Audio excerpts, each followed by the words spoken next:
Welcome, parasites. And judging by this title alone, most of you will probably already be having questions regarding it. The first main question I will address is, why have I decided to return to Gwent? Well, before I answer that question actually, the assumption is half right. I am going to be returning to Gwent, but this channel will no longer be strictly Gwent. I want to do a bit more focus on card games in general. When it comes to competitiveness, like to the competitive scene and straight up rank play, it's going to be Gwent I'm going to be focusing on, but I do want to touch on other card game genres that are out there. So for example, card battlers, deck builders.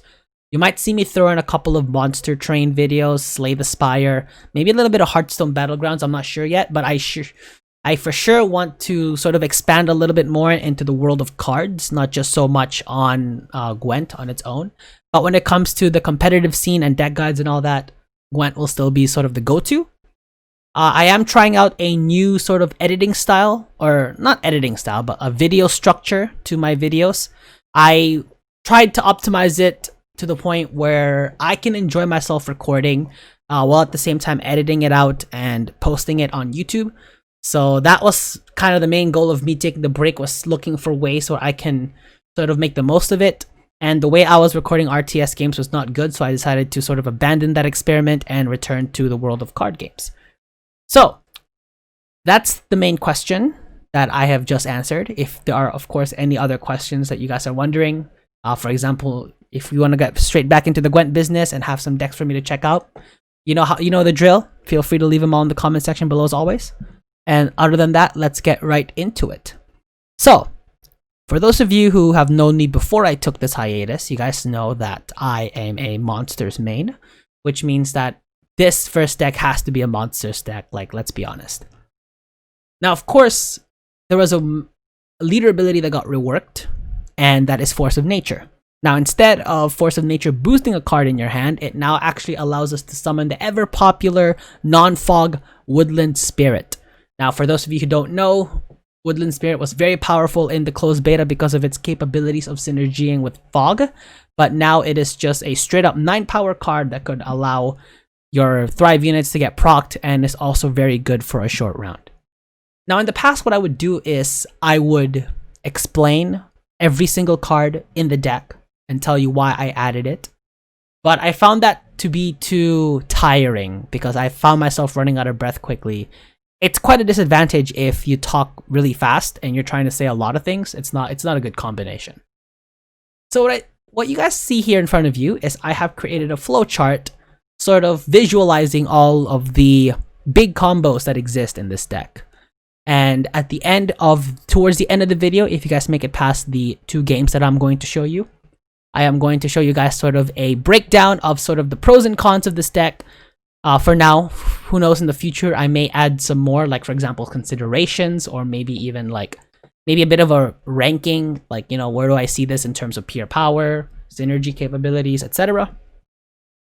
But for now, it'll just be that structure, but I may add more in the future depending on how this turns out. If you guys like it, you know, maybe I'll continue doing it for other factions and such. But I feel like Gwent is starting to sort of be in the upward, at least in my point of view.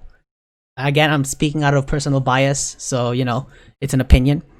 But yeah, so let's go straight into the deck breakdown. So you guys can already see all of the sort of prominent all of the combos that are sort of the main ones in the deck.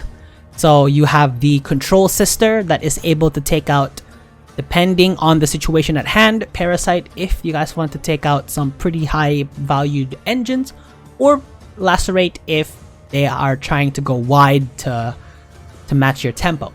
Now the third option, it is there, but it's one of those like, don't go there unless you absolutely have to, because you don't ever want Predatory Dive taking out one of your units. You always want to make sure that you get value out of destroying just their own.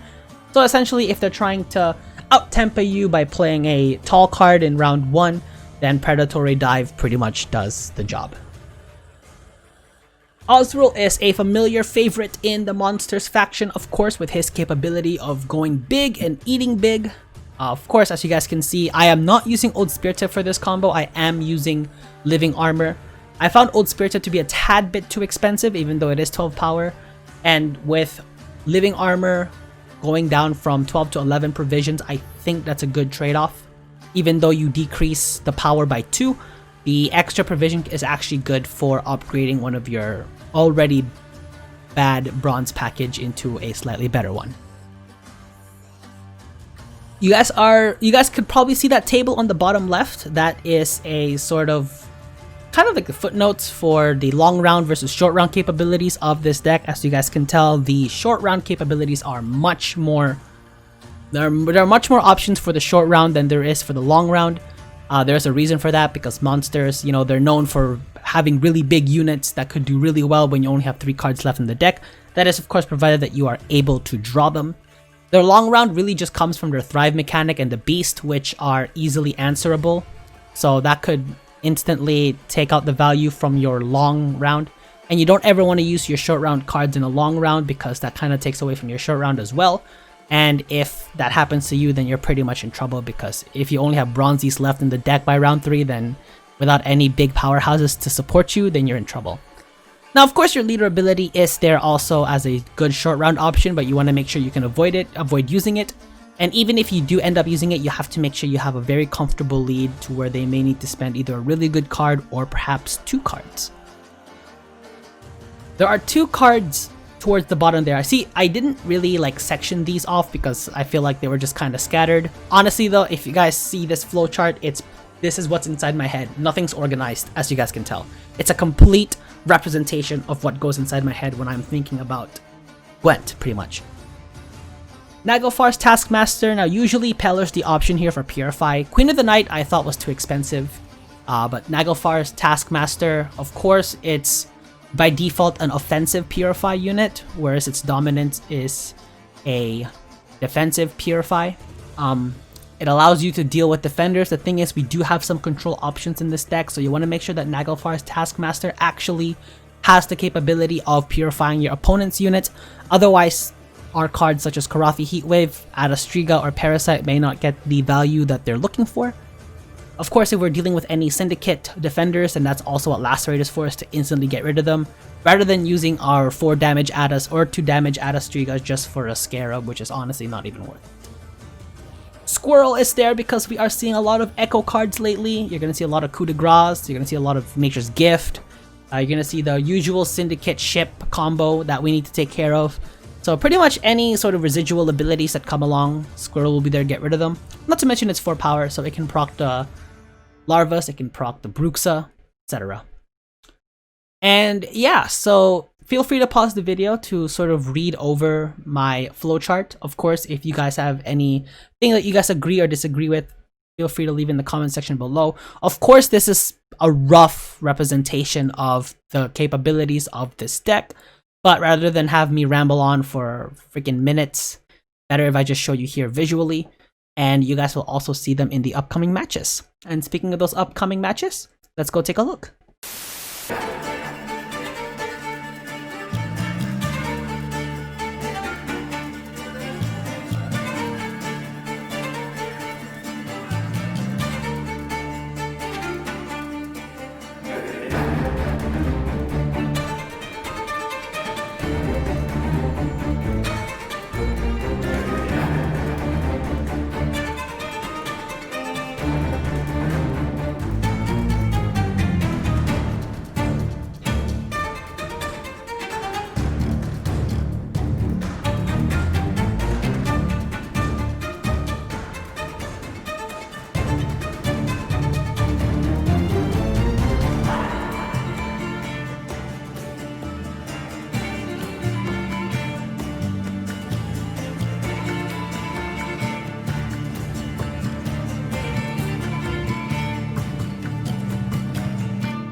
that garbage out of here!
if you guys reach the end of the 2 matches, I did say I was going to do a breakdown of the pros and cons, so here we go.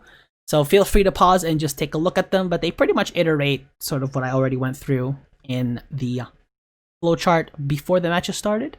So again, same as the last one, same as the previous one, be sure to comment if you guys agree or disagree with any of my points here in the pros and cons. I think having a visual representation of the deck strengths and weaknesses actually help. I find myself to be a visual learner, so for me, this kind of helps out. It's almost like taking notes in class, to be honest. And yeah, other than that, if you guys did enjoy this video, please be sure to leave a like. And of course, subscribe if you guys want to check out some more Gwent/card game content. I am going to be going back to card games in general. Of course, Gwent will be sort of it'll be the main type of content I'll be creating, but don't be surprised if you see other card games here in the near future. And other than that, this is Enzo signing out. I'll catch you guys in the next one.